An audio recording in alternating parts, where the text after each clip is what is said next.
I'd like to turn to Gaylord Gill and Randy Bosser and for their build along of the Barbells One kit. And Randy, I understand this is your evening to be the presenter. And I want you to know how much I apologize if I still did not get your name correctly. As anybody that's been on the show very long knows, I am not well known for getting names correct. In fact, there's one modeler who's been on the show several times and finally told me, Jim, just don't bother trying because it's getting frustrating every time you try. Just say this and this and I'm happy. That I could finally handle. I still cannot get his name correctly. And for the life of me, I can't figure out why. So Randy, if I didn't come close tonight, I apologize again, but I do understand my failure in this regard. So Randy, I'll turn it over to you, sir.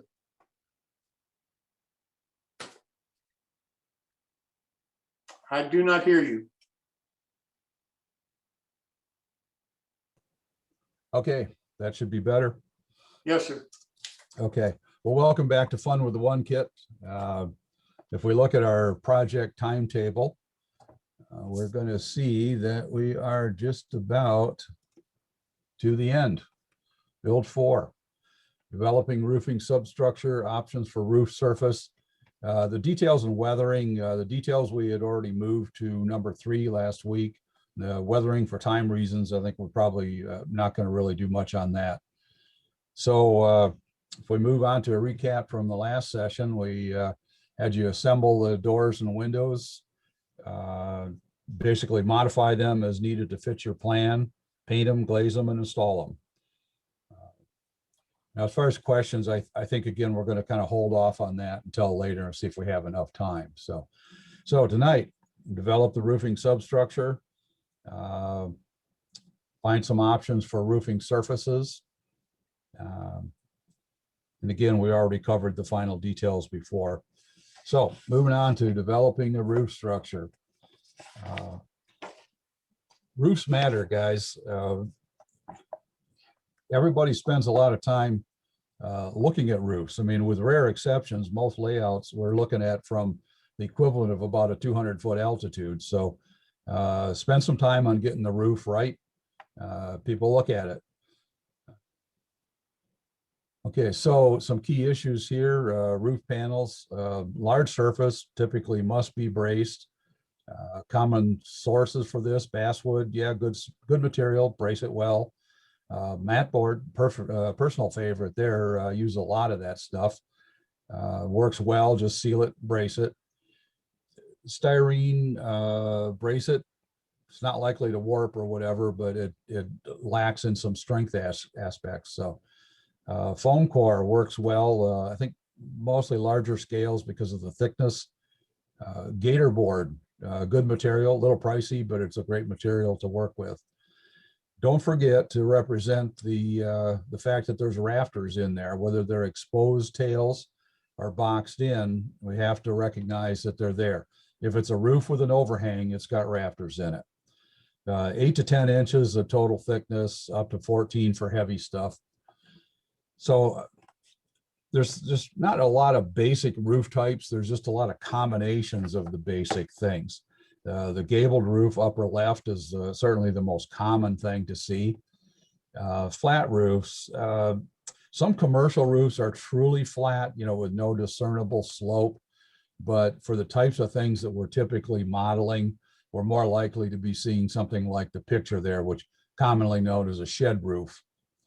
The lower left, where it says 4-sided there, broadly that fits in the category of a hip roof. That equal-sided version of it would be more particularly a pavilion or pyramidal roof. The dormered one there is just an example of 2 things. That's a shed roof and a gable roof put together. Most roofs will be some version or combination of these different surfaces, but for efficiency, we're going to focus on the gable roof. So putting together these formers is, at least in my experience, the most simple way to make sure that your roof stays straight and stays in one piece. You You'll notice the red line there. It's important that that match the gabled ends. If you remember, we recommended that you make these formers at the same time that you made the gable ends for your walls. If you did not, I would suggest all is not lost, because you should have the offcuts from those walls, which are just a negative of the same thing. One little note, whatever you use to lay out the gable ends and the formers and so forth, I would suggest using one master for all of them. Don't use a master and make one piece and then use that piece to make the next piece and so forth, because you will have creeping errors that you're going to have to deal with later. So the bracing is obvious there. Pretty much the same thing we talked about with the walls. One of the big reasons for the bracing on the top, by the way, is a gluing surface. You don't want to be trying to glue that piece of, in this case, cardboard, to the roof surface. You need something that'll give you a good joint. So now we want to make sure that you make an accurate mark or representation of the peak of those things, and you'll see why in a little bit. When you're laying out your roof panels, overhangs, these are typical dimensions. They're up to you. There's no rules about it. The cardstock or file material, another good source of this is, what do you call them? Shirt boxes, I'll call them. Almost everybody has those things around that you wrap Christmas presents in and so forth. So it's a good cheap source of that to make yourself some trial pieces. If it's a real simple roof like this one, you may not need to do that. But if you decide that your roof is not, or excuse me, your building is not as square as you hoped it was, now is the time to make some adjustments. So making some dummy roof pieces allows you to even up the gable overhangs and the eave overhangs. You can, if it's not too bad, you can hide a lot of that by just making sure that the roof lines up with an even spacing. So moving on to putting this together, this is just an illustration how to start putting it together. Don't try to put both panels together at the same time. You'll just frustrate yourself. You want to key the peak points. I know you can't really see them very well in this picture, but there are little marks on all of the peaks. And that's just a visual aid to make sure you get those lined up well. Just a quick note too, there's a little round piece you see on the front end of that. That's just a super magnet, neodymium magnet, which if you're using metal stop blocks and angle blocks and such, those magnets are really handy. Just make sure that everything stays tight that way. Okay, and here we're adding the second panel. Not really a lot of difficulty here, but you just want to make sure that everything lines up, both at the gable ends, where the eaves come together. It's real easy to overlook that and have your two panels slightly offset from each other. Otherwise, basically just line them up, glue them. And this is my method usually for clamping these things. If you're building a roof on top of a building, I've seen people use like little bean bags and so forth, but I've never tried that, so I can't comment. So on the next slide, I just want to take a note here that you want to seal this stuff. The one on the left is fully sealed. The one on the right has not been finished. By the way, the white is because of, as I mentioned earlier, my habit of using reflected lighting. Makes a lot of difference if you just paint everything white on the inside of that. So the next one, this is the roof again from Gaylord's Bar and Grill. A couple of things to note here. The strip wood at the ridge works well if it's a 90-degree angle.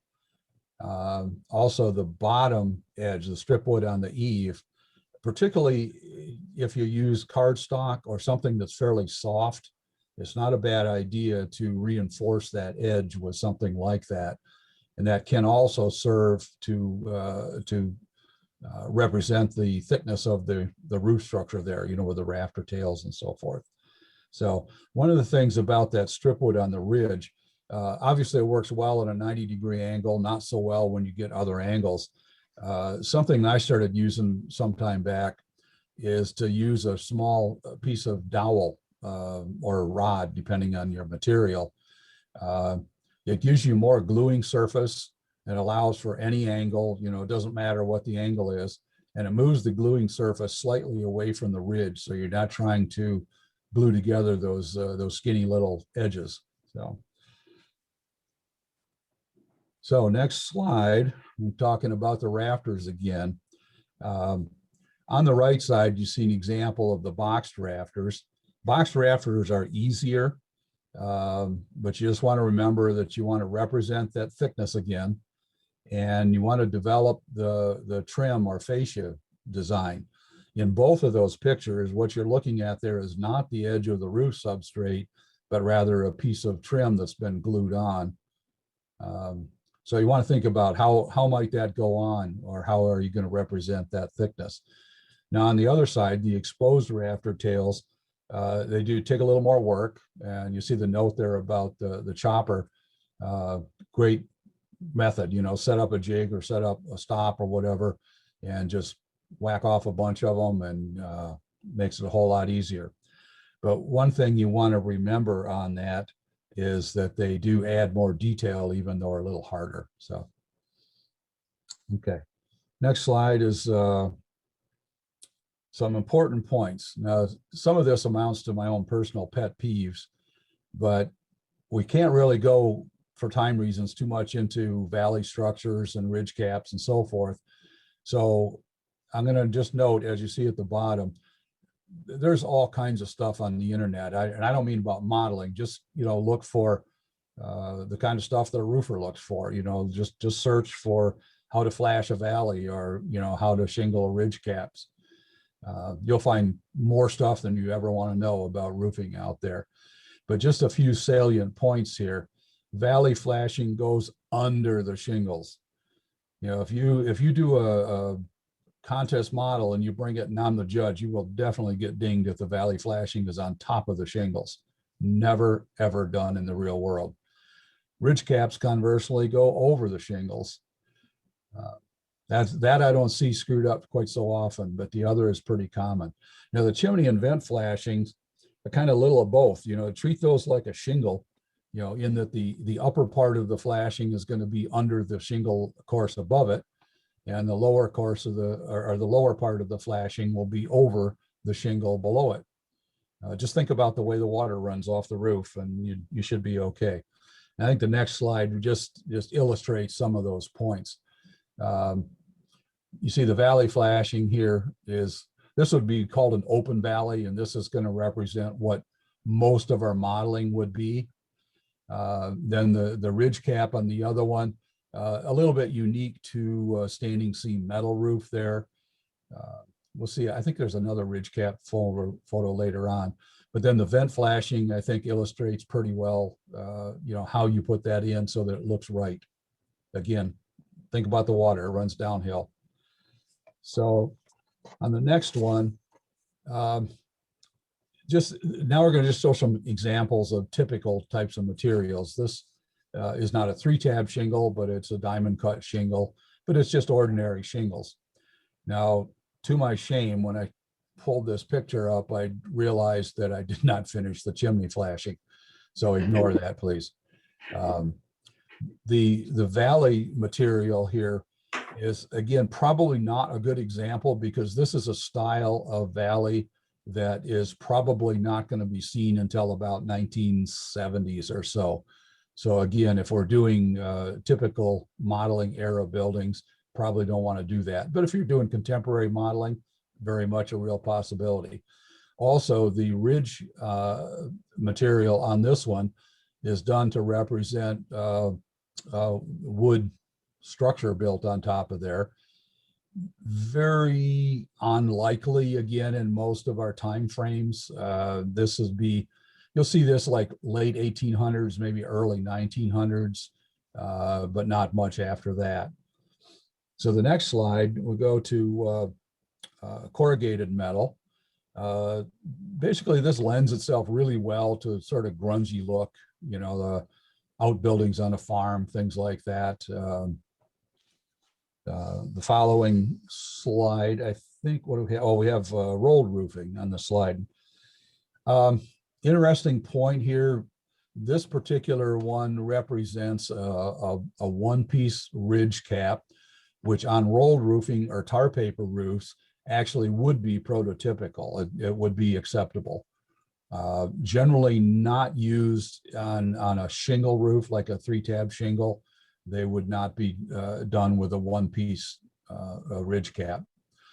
The material itself for this, representing the roll roofing, this was done with a texture paint from, I think, Rust-Oleum, if I remember correctly. It's a medium texture, and then there's several other paint layers put over it. But the important thing is it gives you that texture, which I think you can fairly well make out in the picture, that looks like a shingle. The next one is tar paper. Now, I just want to make a point here. Again, it's a bit of a personal peeve, but tar paper and roll roofing are not the same thing. Tar paper is something that would be rarely ever used actually on a roof.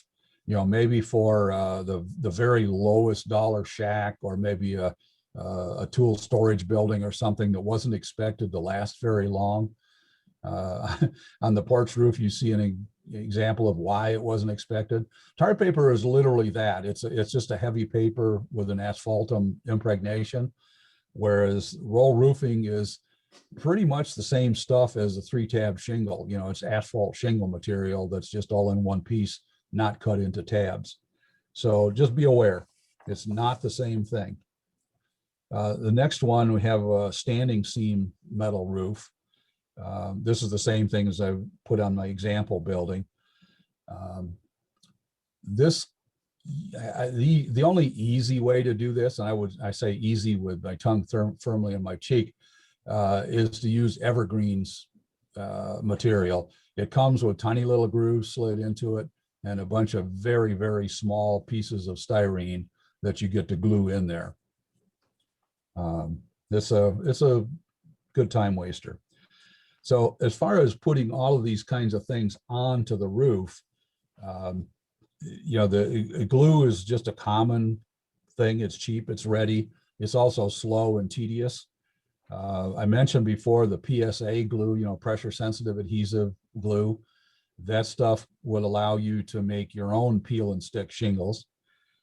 Transfer tape is my general go-to. It's basically, well, I can't really get into it, but just Google it if you're not familiar with it. We've talked about it before. And a quick note on shingles, like you see on the picture on the left, always use a starter strip at the bottom edge. If you don't, you'll have a funny looking roof, because the bottom ones will lay flat on the roof substructure and the others will not, and it will show. So adding the roof details, as you see in this picture, making holes for the chimney and the vent, I suggest that you do those holes in the substrate first. And then once you've laid all the roof materials on, go back and carefully, you know, cut them out to match the hole that you already made. Also, as long as we're talking about this, think about where these things go on a roof. Be careful about where you put a chimney coming through a roof, for example. You know, think about what's inside that house or that building, and what would be logical. So on the right-hand side here is an example of something that a chimney that's both inside and outside, a little bit different approach. But again, you're going to have to cut both the roof and the wall to deal with this one. This will basically represent a fireplace, you know, with the chimney exposed. So on the next one, we're just talking about weathering. This is Gaylord's bar and grill roof again. Just a little dry brushing, get some variation in colors. You know, down at the bottom edge, you'll notice an example of how dirt gets concentrated, you know, by chimneys and vents and dormers and things of that nature. So it tends to leave you a little dark streaks there, which is a nice touch. There's a nice close-up of the flashing. The chimney stack, or the chimney supports rather, nice touch. Don't see it done often. But on older buildings, especially steeply pitched buildings, you're going to see it. And the gutters, again, not often modeled, but they really look good. Also gives you a chance to put the downspouts on too. Now, the note about keeping these things plumb, you know, vent stacks, chimneys, and so forth. Again, it seems obvious, but I've seen it a little off, just often enough to suggest that we need to mention it. It's another one of those things where your eye is really, really good at finding those errors. And don't say, well, there's a prototype for everything and my chimney is just leaning over, because they don't lean over in one piece. They start cracking and falling apart. So anyway, that's pretty much the wrap for this. This is, I hope, is your goal from where you should be on May 29th. This is the semi-finished minus some details and weathering and so forth position of the example building that I've been doing. Same thing, different angle. So in the next slide, just a reminder of your next assignment, to complete the structure in time to show it at the May 29th session. Finished or not, we really want to see it. And you do have to show it, finished or not, to qualify for the drawing, for the raffle. You know, it's $25 gift certificate to any bar mill structure that you want to buy in the future. So, as always, the last slide has our email boxes. And if you want to have any questions answered, feel free to shoot them to us. That's it. That's a wrap. That's all, folks. Are there any questions for Randy or Gaylord? I didn't mean to end that quite so soon. There was a point in there that we would ask that anyone that does have a model to share on the 29th to send an email to Chris, and let me get that back up for just a moment. That he'll reserve a spot for you.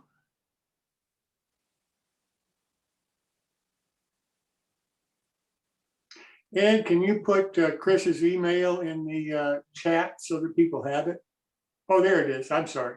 Yeah, we put it in there. I went by too fast. I got you.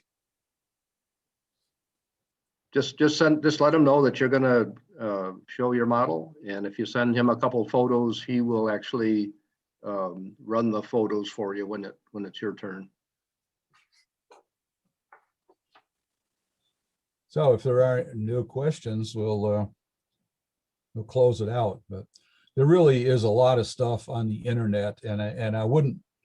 I'll reiterate what I said before about not just looking at modeling stuff. If you really want to get it right, you know, look at the one-to-one stuff. You know, look at the all the videos on roofing and so forth. There's just so much stuff there that we just don't have time to cover here in this application. So. Randall, Gaylord, this is Greg. I do have a quick question, and I'll try and make it quick, and you can make your answer even quicker. Just recently, I was doing a shake shingle type roof, and I had looked at pictures online, and they seem to show that the shake shingles cap, they'll kind of alternate, overlap them. Yes. And I tried doing that, and you know, in HO scale, it's really difficult to get it to look right. But I never understand what they do in terms of water protection, because it seems to me when the shingles are put like that, they're actually angled up and water would run in.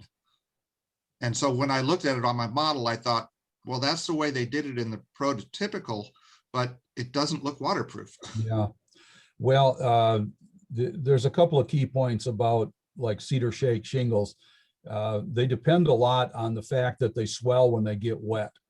You know, kind of like a wooden barrel. You know, that's part of like the ridge caps.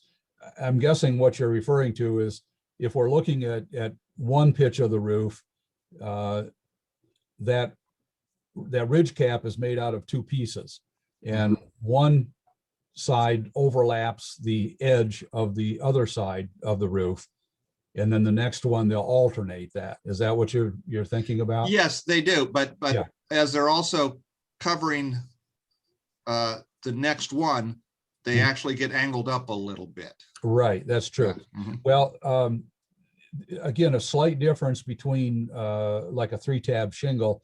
A 3-tab shingle, you cut the 3-tab shingle into small pieces, obviously, and then overlap them 50%. Mhm. But in the case of like a cedar shake, they're much longer. So the overlap, you know, the exposed part, let's say the exposed part is 5 or 6 inches.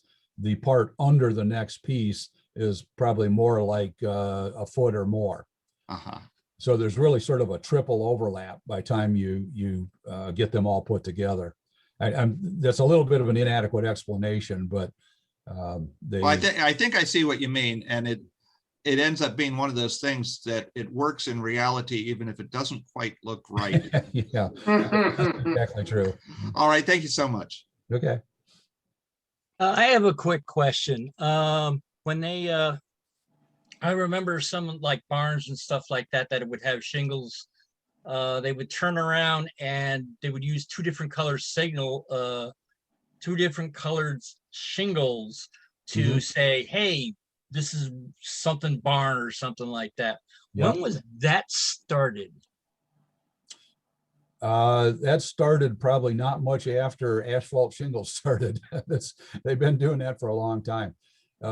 Farmers used to love to you know, shingle their names into the barn roof.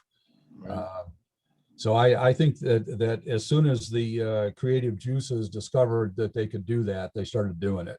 So you don't see it anymore because you almost never see barns anymore. You know, I mean, everybody goes to you know, post barns and so forth. You know, you don't see the traditional barns much. And it was normally just on the barns, not on normal houses. I won't say never on a house, but I think it was pretty uncommon. Yeah. What I've seen on a house more likely would be, say, in the gable section of a roof, to use colored wooden shingles, you know, or asphalt shingles sometimes, but mostly colored wooden shingles to make patterns and designs, not so much the name, but just to make decorative things that didn't really cost anything to do. So. It seems I've seen those on commercial buildings, a company name maybe on a warehouse or something. Oh yeah, good point. Yeah. All right, thank you. I think we're done, Jim. Well, Gaylord, Randall, I want to thank you both so much for doing this. I can't tell you how important I think this was for several reasons. One of which is both of you are very well known and respected S-scale modelers. And I really appreciate you doing that, because hopefully we attracted some of the S-scale community to our show. And I've been trying to do that for some time. So to both of you, I really do appreciate that. But I also... Can I get a question? I forgot I was muted and I couldn't, I had problem getting it. Do they ever do tile shingles? I've seen them in Florida, but I don't know about the rest of the United States. You mean like a barrel tile kind of thing? Yeah. I've seen them a few times, other than in the Southwest and Florida, as you say, but I don't think they're quite as common.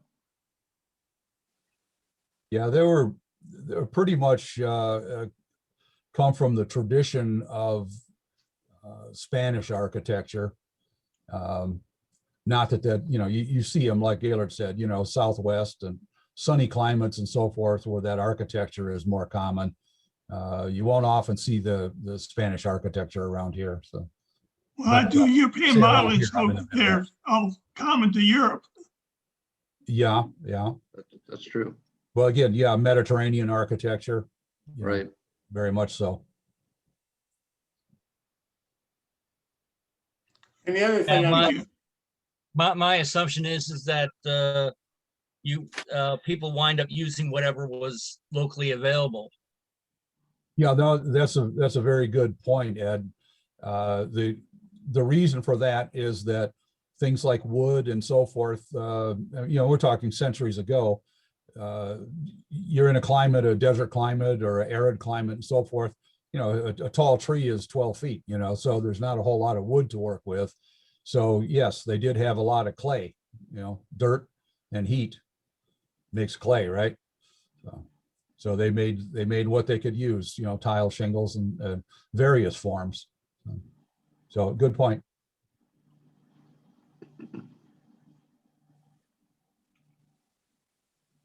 So Randy, Gaylord, the other comment that I'd have is I really appreciate you doing the Bar Mills 1 kit. Because again, scratch building is something that many modelers don't even consider. And trying to do something with the Bar Mills 1 kit is about as close to scratch building as many modelers will get. And I really do appreciate you taking on that challenge and doing it. Thank you again so much. And I look forward to May the 29th to see everybody's model that you helped them create. Thank you again, both of you. Yeah, it's been fun.